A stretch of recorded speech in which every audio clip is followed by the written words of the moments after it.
Hello and welcome to Series 3 of Study English IELTS Preparation. I'm Margot Politis.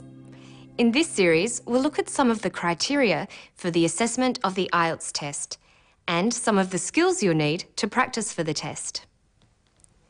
The IELTS test has 4 modules: writing, speaking, reading, listening. There are 2 different tests: the academic test for tertiary students and professionals, and the general training test, which is for immigrants and people going on to vocational training. Both tests have the same speaking and listening modules, but different reading and writing modules. Knowing what the examiner is looking for can help improve your results because you will know what to focus on when practicing. Here are the features the examiner looks at in your writing and speaking. These are the things that are marked: task response, coherence and cohesion, grammatical accuracy and range, vocabulary, fluency, pronunciation. What do these criteria mean? Task response means how well you've understood and responded to the question or task. For example, in the essay, you must make sure you have answered all parts of the question and followed the instructions. The next thing the examiner looks for is coherence and cohesion. This is how you organise your answer. For example, in the essay, coherence means that the essay works in its overall structure, making sense in the way it is organised.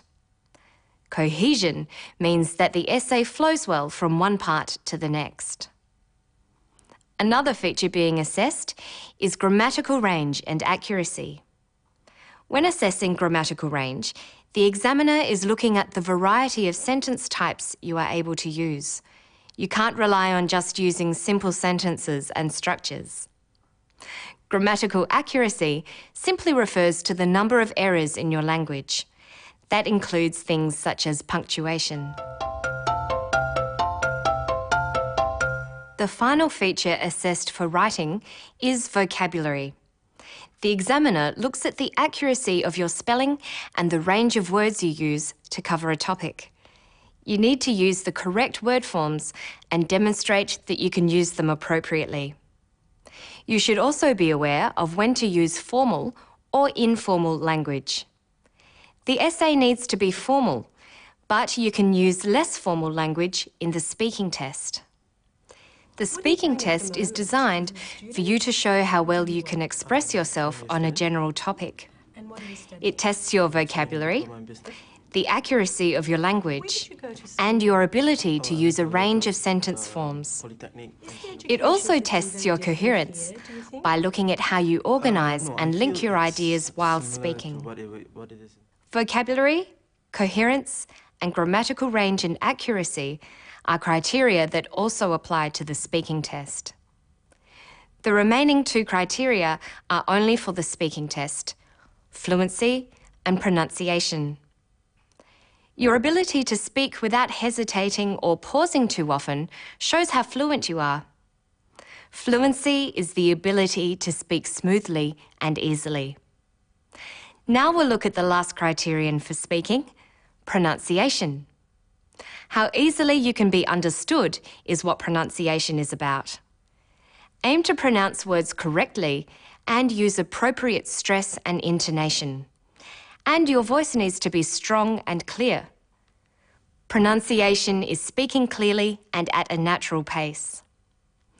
To illustrate some of these criteria, next we'll show you a short piece about the sport of gymnastics. Sport is a common topic in the speaking test, and it's important to be familiar with the words used to talk about it.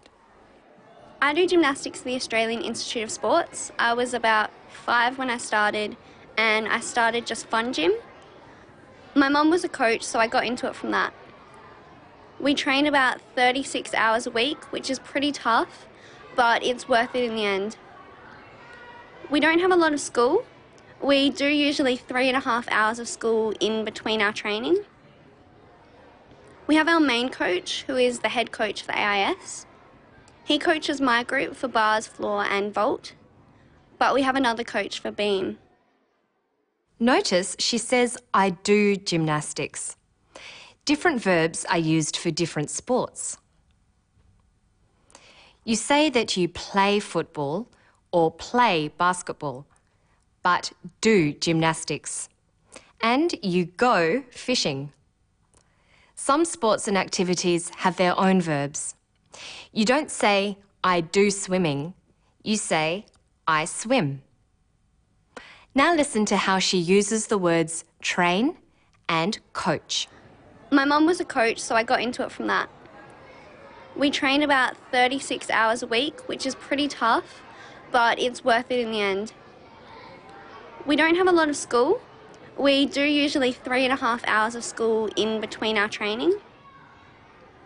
We have our main coach, who is the head coach for the AIS. He coaches my group for bars, floor and vault, but we have another coach for beam. A coach is a teacher of sport. Coach can be a noun, like this. We have our main coach, who is the head coach for the AIS. Coach can also be used as a verb. Here it's used in the singular form, coaches. He coaches my group for bars, floor and vault, but we have another coach for beam.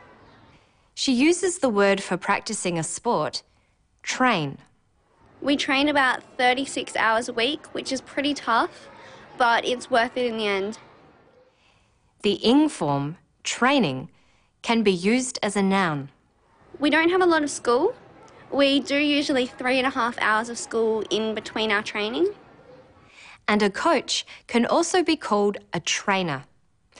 You should watch English language TV to help build your vocabulary in this fashion, because you will be marked on how well you use words and their various forms. And you should think about things such as sentence forms. Even just talking about gymnastics, it's possible to use quite complicated structures. Listen to her again. We train about 36 hours a week, which is pretty tough, but it's worth it in the end. She uses a complex sentence, a clause, combined with a relative clause. We train about 36 hours a week, which is pretty tough. She then makes it into a complex compound sentence by using the conjunction but to add another clause. We train about 36 hours a week, which is pretty tough, but it's worth it in the end. Thinking about and noticing sentence types will help with your grammatical range.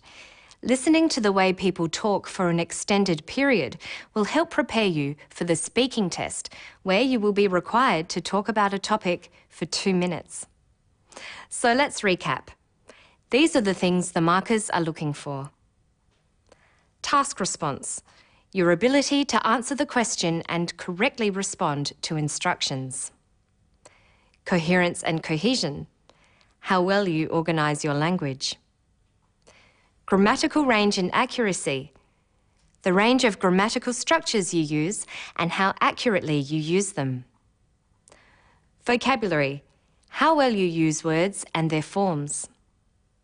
And for the speaking test, there is fluency, your ability to speak without hesitating. And finally, pronunciation, how easily you can be understood.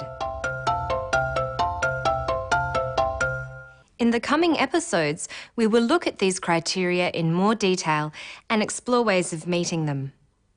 Remember that IELTS is testing your language skills, so take every opportunity to practice your listening, reading, writing, and speaking to improve your accuracy, extend your vocabulary, and develop your fluency.